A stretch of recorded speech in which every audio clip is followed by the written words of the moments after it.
है और आज का दिन बहुत खास है। आज कारगिल विजय दिवस है। 21 साल पहले आज के ही दिन कारगिल के युद्ध में हमारी सेना ने भारत की जीत का झंडा फहराया था। साथियों, कारगिल का युद्ध जिन परिस्थितियों में हुआ था वो भारत कभी नहीं भूल सकता। पाकिस्तान ने बड़े बड़े मंसूबे पालकर भारत की भूमि हथियाने और अपने यहाँ चल रहे आंतरिक कलह से ध्यान भटकाने को लेकर दुस्साहस किया था। भारत तब पाकिस्तान से अच्छे संबंधों के लिए प्रयासरत था, लेकिन कहा जाता है ना, बैरू अकारन सब काहू सौ, जो कर हित अनहित ताहू सौ। यानी दुष्ट का स्वभाव ही होता है हर किसी से बिना वजह दुश्मनी करना। ऐसे स्वभाव के लोग जो हित करता है उसका भी नुकसान ही सोचते हैं। इसलिए भारत की मित्रता के जवाब में पाकिस्तान द्वारा पीठ में छुरा घोंपने की कोशिश हुई थी, लेकिन उसके बाद भारत की वीर सेना ने जो पराक्रम दिखाया, भारत ने अपनी जो ताकत दिखाई, उसे पूरी दुनिया ने देखा। आप कल्पना कर सकते हैं, ऊंचे पहाड़ों पर बैठा हुआ दुश्मन और नीचे से लड़ रही हमारी सेनाएं, हमारे वीर जवान। लेकिन जीत पहाड़ की ऊंचाई की नहीं, भारत की सेनाओं के ऊंचे हौसले और सच्ची वीरता की हुई। साथियों, उस समय मुझे भी करगिल जाने और हमारे जवानों की वीरता के दर्शन का सौभाग्य मिला। वो दिन मेरे जीवन के सबसे अनमोल क्षणों में से एक है। मैं देख रहा हूं कि आज देश भर में लोग कारगिल विजय को याद कर रहे हैं। सोशल मीडिया पर एक हैशटैग करेज इन करगिल के साथ लोग अपने वीरों को नमन कर रहे हैं। जो शहीद हुए हैं उन्हें श्रद्धांजलि दे रहे हैं। मैं आज सभी देशवासियों की तरफ से हमारे इन वीर जवानों के साथ साथ उन वीर माताओं को भी नमन करता हूं जिन्होंने मां भारती के सच्चे सपूतों को जन्म दिया। मेरा देश के नौजवानों से आग्रह है कि आज दिन भर कारगिल विजय से जुड़े हमारे जाबाजों की कहानियां, वीर माताओं के त्याग के बारे में एक दूसरे को बताएं, शेयर करें।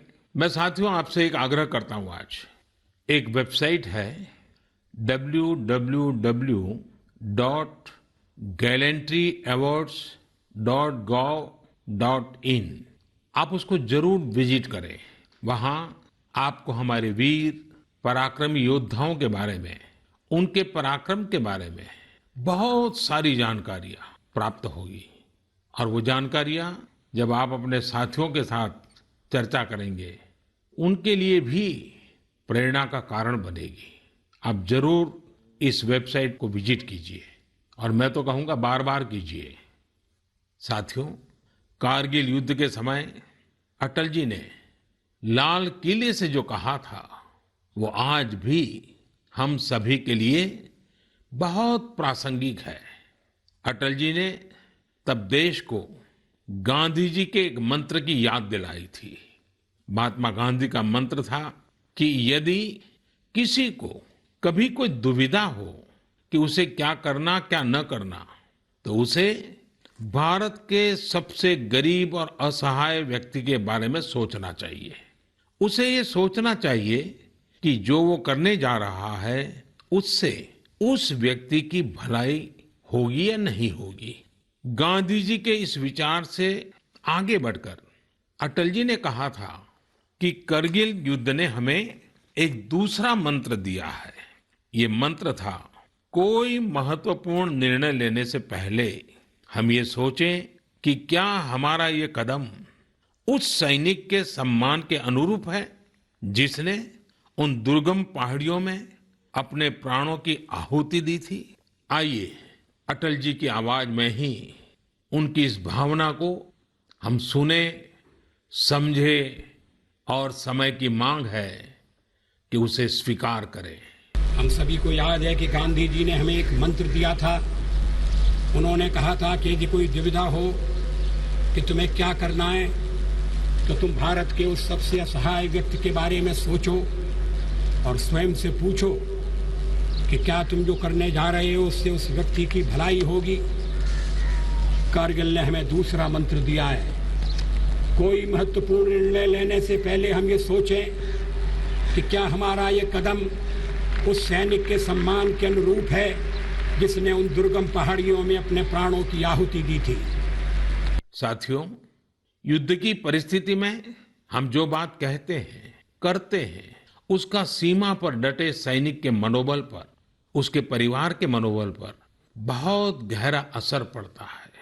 ये बात हमें कभी भूलनी नहीं चाहिए और इसलिए हमारा आचार, हमारा व्यवहार, हमारी वाणी, हमारे बयान, हमारी मर्यादा, हमारे लक्ष्य, सभी कसौटी में ये जरूर रहना चाहिए कि हम जो कर रहे हैं, कह रहे हैं, उससे सैनिकों का मनोबल बढ़े, उनका सम्मान बढ़े, राष्ट्र सर्वोपरि का मंत्र लिए एकता के सूत्र में बंधे देशवासी हमारे सैनिकों की ताकत को कई हजार गुना बढ़ा देते हैं।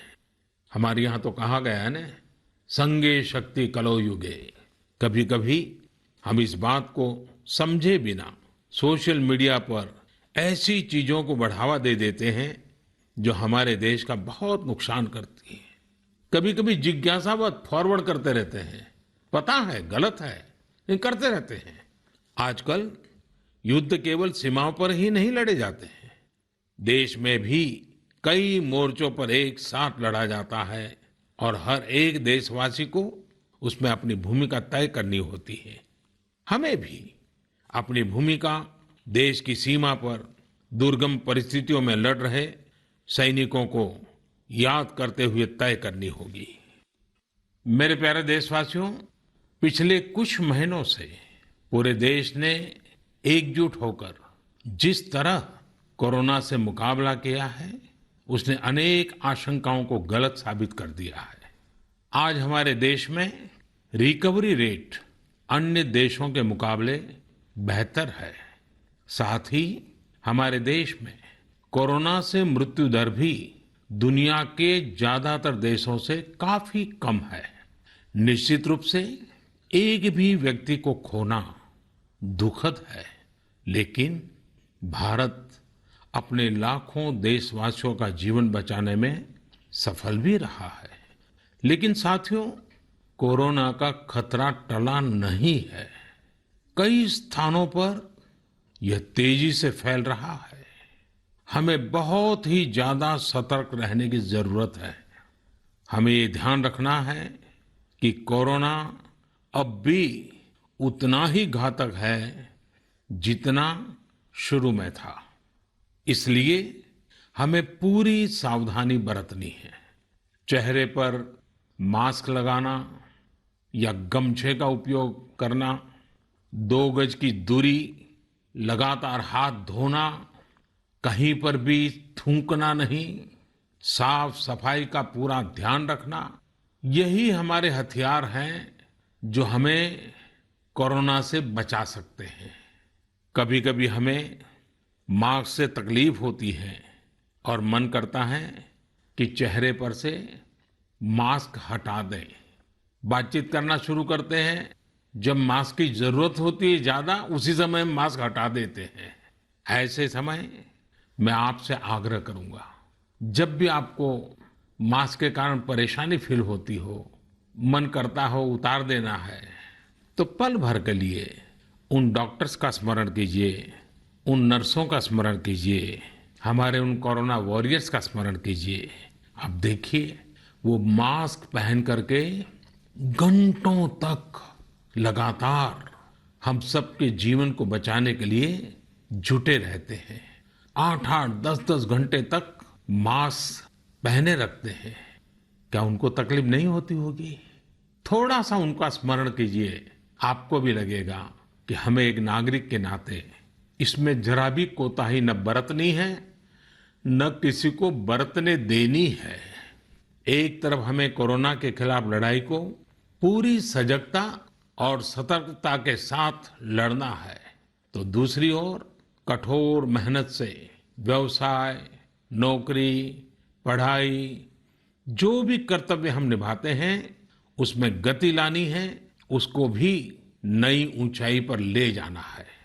साथियों, कोरोना काल में तो हमारे ग्रामीण क्षेत्रों ने पूरे देश को दिशा दिखाई है। गांवों से स्थानीय नागरिकों के, ग्राम पंचायतों के अनेक अच्छे प्रयास लगातार सामने आ रहे हैं। जम्मू में एक गांव त्रेवा ग्राम पंचायत है। वहां की सरपंच हैं बलबीर कौर जी। मुझे बताया गया कि बलबीर कौर जी ने अपनी पंचायत में 30 बेड का एक क्वारंटाइन सेंटर बनवाया। पंचायत आने वाले रास्तों पर पानी की व्यवस्था की, लोगों को हाथ धोने में कोई दिक्कत ना हो इसका इंतजाम करवाया। इतना ही नहीं, ये बलबीर कौर जी खुद अपने कंधे पर स्प्रे पंप टांग कर वॉलंटियर्स के साथ मिलकर पूरी पंचायत में, आसपास के क्षेत्र में सैनिटाइजेशन का काम भी करती हैं। ऐसी ही एक और कश्मीरी महिला सरपंच है गांदरबल के चौंटलीवार की जैतूना बेगम। जैतूना बेगम जी ने तय किया कि उनकी पंचायत कोरोना के खिलाफ जंग लड़ेगी और कमाई के लिए अवसर भी पैदा करेगी। उन्होंने पूरे इलाके में फ्री मास्क बांटे, फ्री राशन बांटा। साथ ही उन्होंने लोगों को फसलों के बीज और सेब के पौधे भी दिए ताकि लोगों को खेती में, बागवानी में दिक्कत ना आए। साथियों, कश्मीर से एक और प्रेरक घटना है।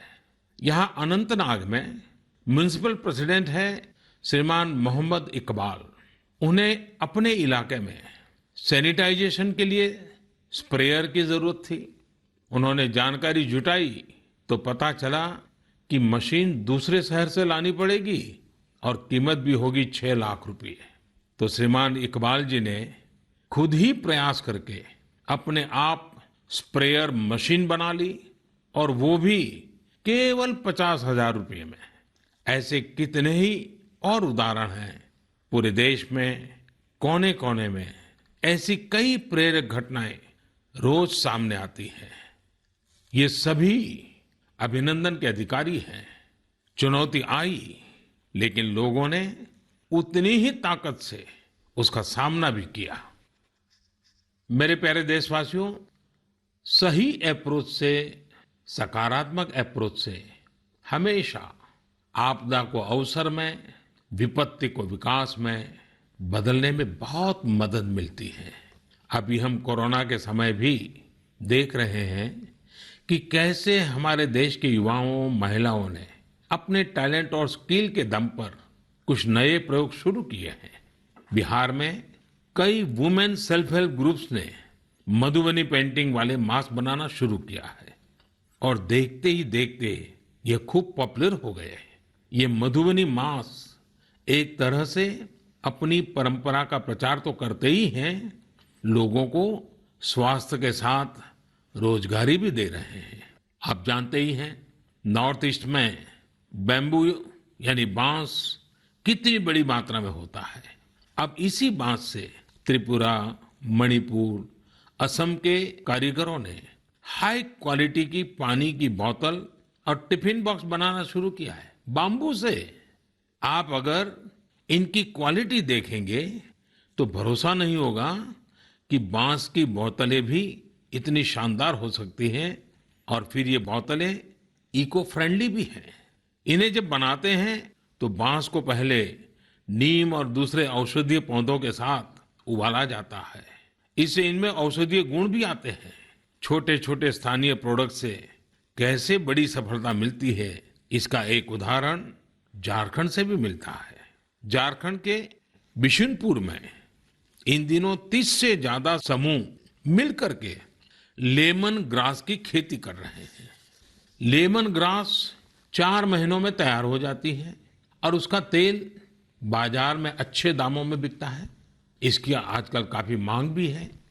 मैं देश के 2 इलाकों के बारे में भी बात करना चाहता हूं। दोनों ही एक दूसरे से सैकड़ों किलोमीटर दूर है और अपने अपने तरीके से भारत को आत्मनिर्भर बनाने के लिए कुछ हटकर के काम कर रहे हैं। एक है लद्दाख और दूसरा है कच्छ। लेह और लद्दाख का नाम सामने आते ही खूबसूरत वादियां और ऊंचे ऊंचे पहाड़ों के दृश्य हमारे सामने आ जाते हैं।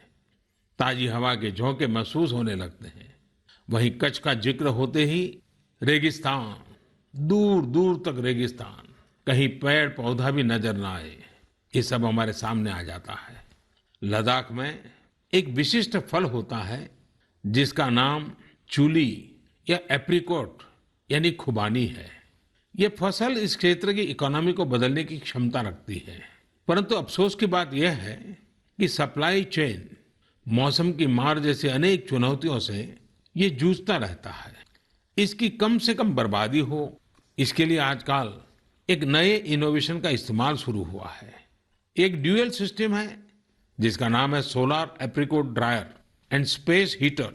ये खुबानी और दूसरे अन्य फलों एवं सब्जियों को जरूरत के अनुसार सूखा सकता है, और वो भी हाइजीनिक तरीके से।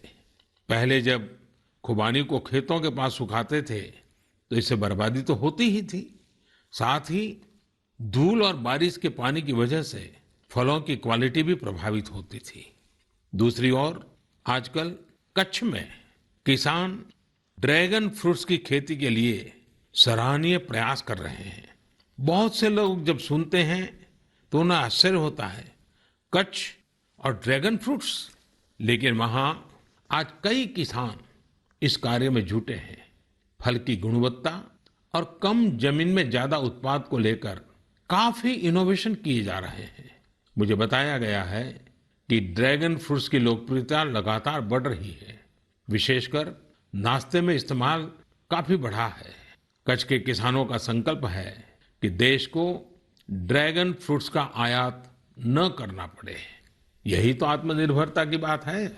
साथियों, जब हम कुछ नया करने का सोचते हैं, इनोवेटिव सोचते हैं, तो ऐसे काम भी संभव हो जाते हैं जिनकी आम तौर पर कोई कल्पना नहीं करता। जैसे कि बिहार के कुछ युवाओं को ही लीजिए। पहले सामान्य नौकरी करते थे। एक दिन उन्होंने तय किया कि वो मोती यानी पल्स की खेती करेंगे।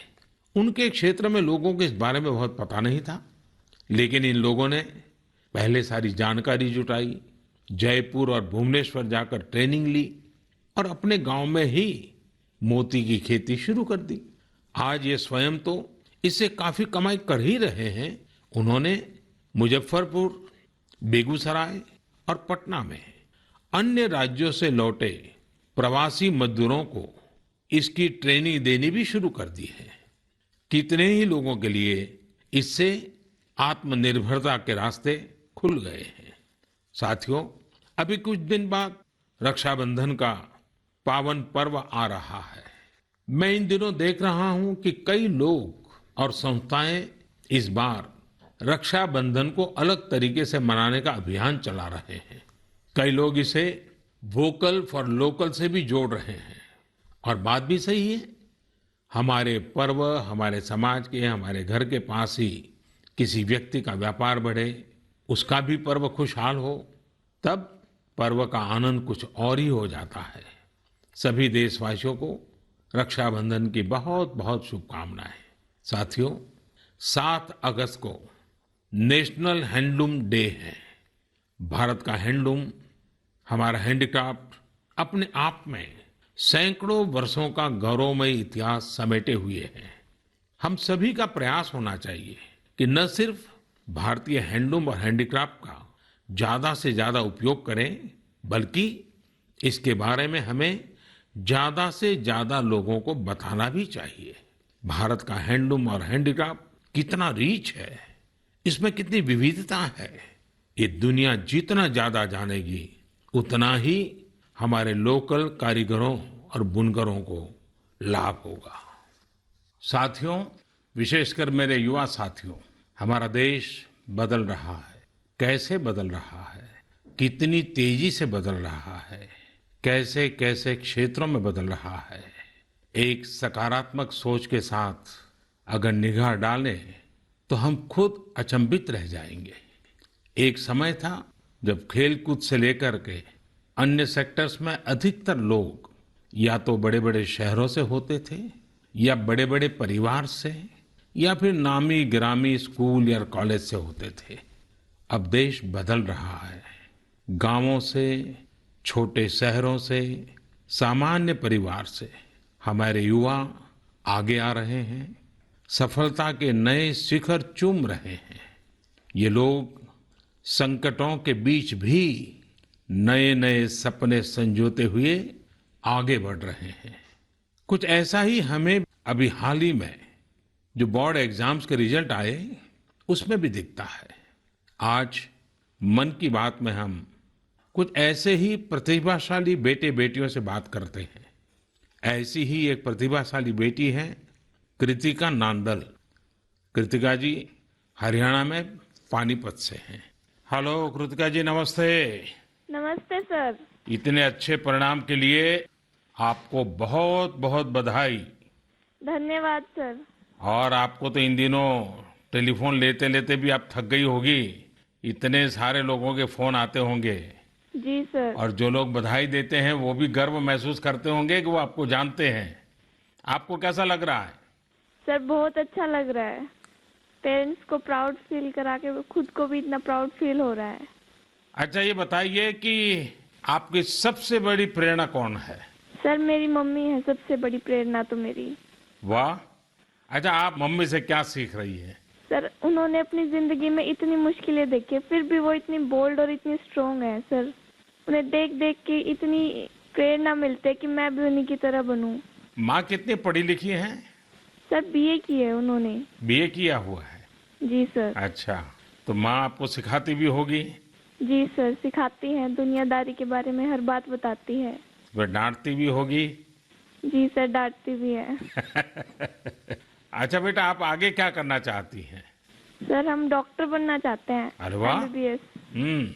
देखिए, डॉक्टर बनना आसान काम नहीं है। जी सर। डिग्री तो प्राप्त कर लेगी क्योंकि आप बड़ी तेजस्वी हो बेटा, लेकिन डॉक्टर का जीवन जो है वो समाज के लिए बहुत समर्पित होता है।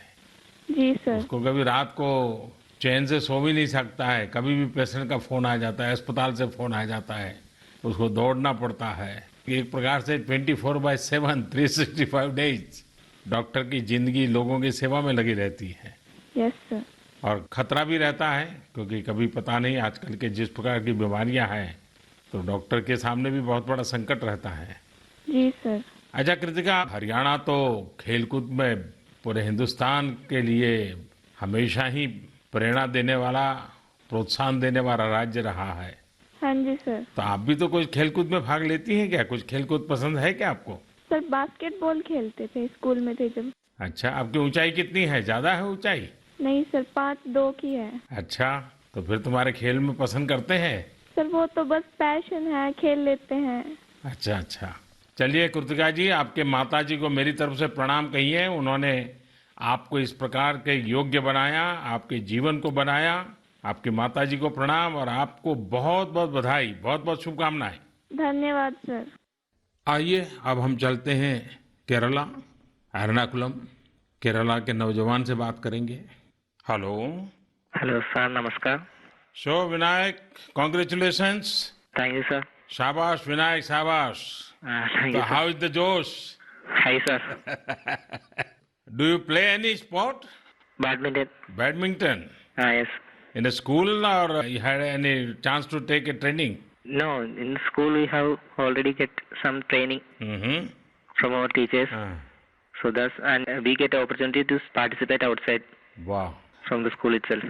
How many states you have visited? I have visited only Kerala and Tamil Nadu. Only Kerala and Tamil Nadu. Yes. So would you like to visit Delhi? Yes, sir. Now I am applying Delhi University for my higher studies. Wow. So you are coming to Delhi. Yes, sir. Hmm. Tell me, do you have any message for fellow students who will give board exams in future? Hard work and proper time utilization. So it's a perfect time management. Yes, sir.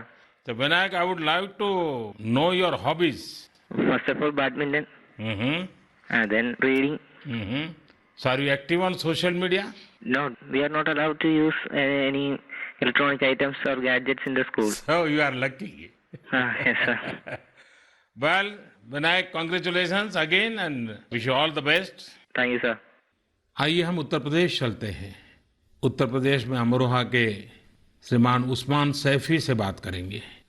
Hello Usman, बहुत बहुत बधाई, आपको ढेरों ढेरों बधाई। Thank you sir. अच्छा, अब उस्मान बताइए कि आपने जो चाहा था वही रिजल्ट मिला कि कुछ कम आया? नहीं, जो चाहा था वही मिला है। मेरे पेरेंट्स भी बहुत खुश हैं। वाह।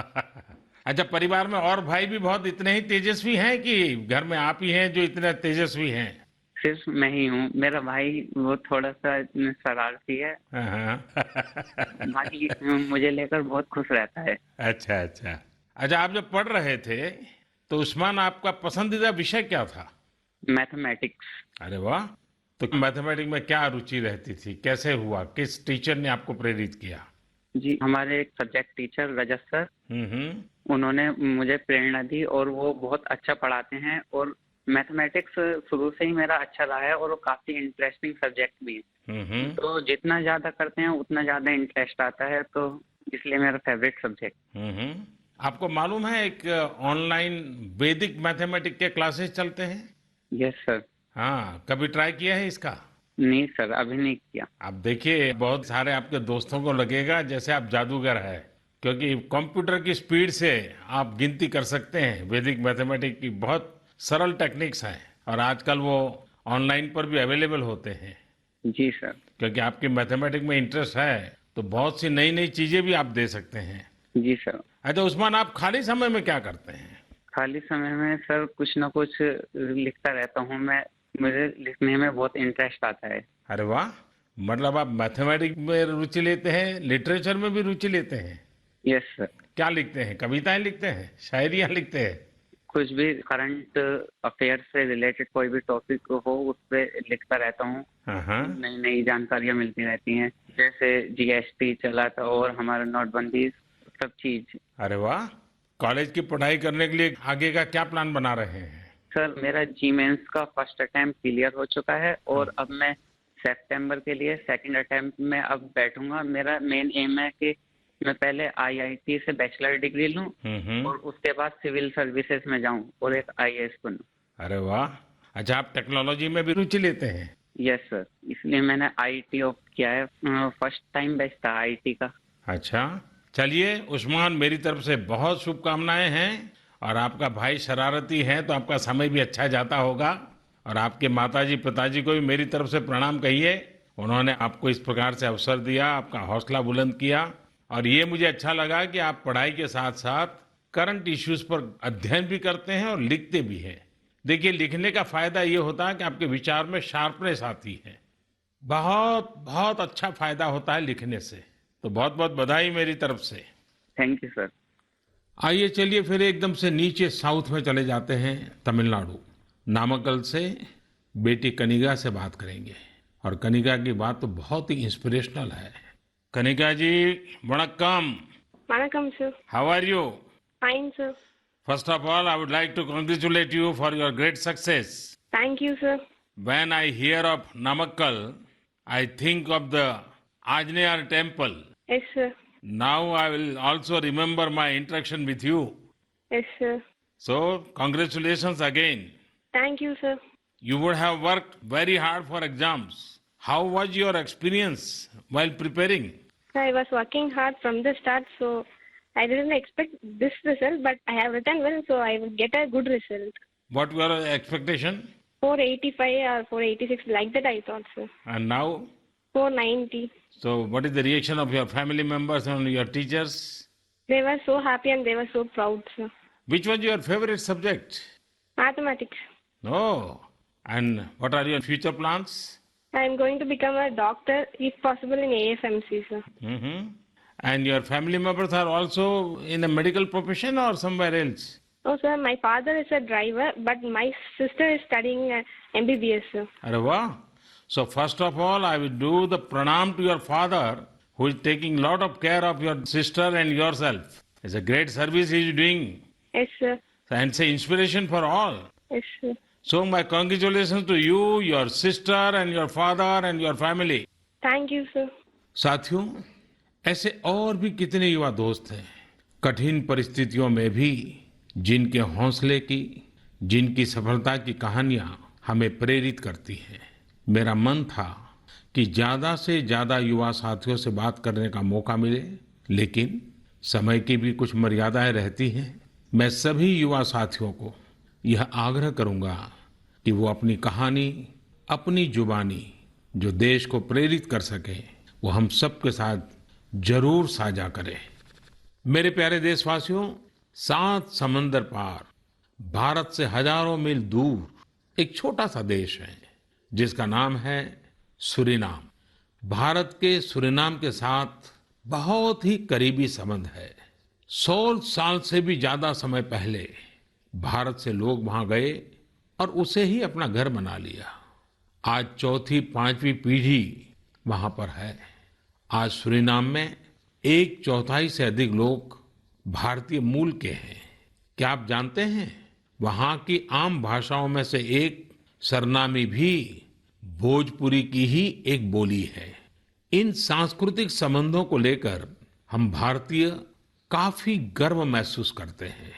हाल ही में श्री चंद्रिका प्रसाद संतोखी सूरीनाम के नए राष्ट्रपति बने हैं। वे भारत के मित्र हैं और उन्होंने साल 2018 में आयोजित person of Indian origin PIO parliamentary conference में भी हिस्सा लिया था। श्री चंद्रिका प्रसाद संतोखी जी ने शपथ की शुरुआत वेद मंत्रों के साथ की। वे संस्कृत में बोले। उन्होंने वेदों का उल्लेख किया और ओम शांति शांति शांति के साथ अपनी शपथ पूर्ण करी। अपने हाथ में वेद लेकर वे बोले, मैं चंद्रिका प्रसाद संतोखी। और आगे उन्होंने शपथ में क्या कहा? उन्होंने वेद का ही एक मंत्र का उच्चारण किया। उन्होंने कहा, ओम अग्ने व्रतपते व्रतम चरिष्यामि तच्छकेयम तन्मे हृद्यताम इदमहम नुतात सत्यमुपैमि। यानी, हे अग्नि, संकल्प के देवता, मैं एक प्रतिज्ञा कर रहा हूं, मुझे इसके लिए शक्ति और सामर्थ्य प्रदान करें। मुझे असत्य से दूर रहने और सत्य की ओर जाने का आशीर्वाद प्रदान करें। सच में यह हम सभी के लिए गौरवान्वित होने वाली बात है। मैं श्री चंद्रिका प्रसाद संतोखी को बधाई देता हूं और अपने राष्ट्र की सेवा करने के लिए 130 करोड़ भारतीयों की ओर से उन्हें शुभकामनाएं देता हूं। मेरे प्यारे देशवासियों, इस समय बारिश का मौसम भी है। पिछली बार भी मैंने आपसे कहा था कि बरसात में गंदगी और उनसे होने वाली बीमारियों का खतरा बढ़ जाता है।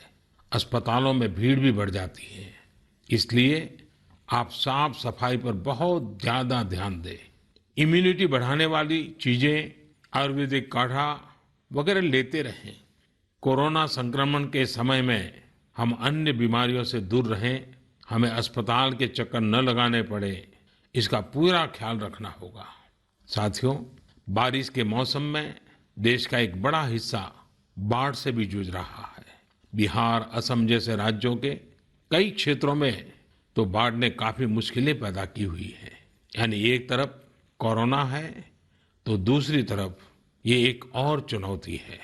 ऐसे में सभी सरकारें, NDRF की टीमें, राज्य की आपदा नियंत्रण टीमें, स्वयंसेवी संस्थाएं सब एक साथ मिलकर जुटे हुए हैं। हर तरह से राहत और बचाव के काम कर रहे हैं। इस आपदा से प्रभावित सभी लोगों के साथ पूरा देश खड़ा है। साथियों, अगली बार जब हम मन की बात में मिलेंगे, उसके पहले ही 15 अगस्त भी आने वाला है। इस बार 15 अगस्त भी अलग परिस्थितियों में होगा। कोरोना महामारी की इस आपदा के बीच होगा। मेरा अपने युवाओं से, सभी देशवासियों से अनुरोध है कि हम स्वतंत्रता दिवस पर महामारी से आजादी का संकल्प लें, आत्मनिर्भर भारत का संकल्प लें, कुछ नया सीखने और सिखाने का संकल्प लें, अपने कर्तव्यों के पालन का संकल्प लें। हमारा देश आज जिस ऊंचाई पर है, वो कई ऐसी महान विभूतियों की तपस्या की वजह से है जिन्होंने राष्ट्र निर्माण के लिए अपना जीवन समर्पित कर दिया। उन्हीं महान विभूतियों में से एक हैं लोकमान्य तिलक। 1 अगस्त 2020 को लोकमान्य तिलक जी की 100वीं पुण्यतिथि है। लोकमान्य तिलक जी का जीवन हम सभी के लिए बहुत बड़ी प्रेरणा है, हम सभी को बहुत कुछ सिखाता है। अगली बार जब हम मिलेंगे तो फिर ढेर सारी बातें करेंगे, मिलकर कुछ नया सीखेंगे और सबके साथ साझा करेंगे। आप सब अपना ख्याल रखिए, अपने परिवार का ख्याल रखिए और स्वस्थ रहिए। सभी देशवासियों को आने वाले सभी पर्वों की बहुत बहुत शुभकामनाएं। बहुत बहुत धन्यवाद।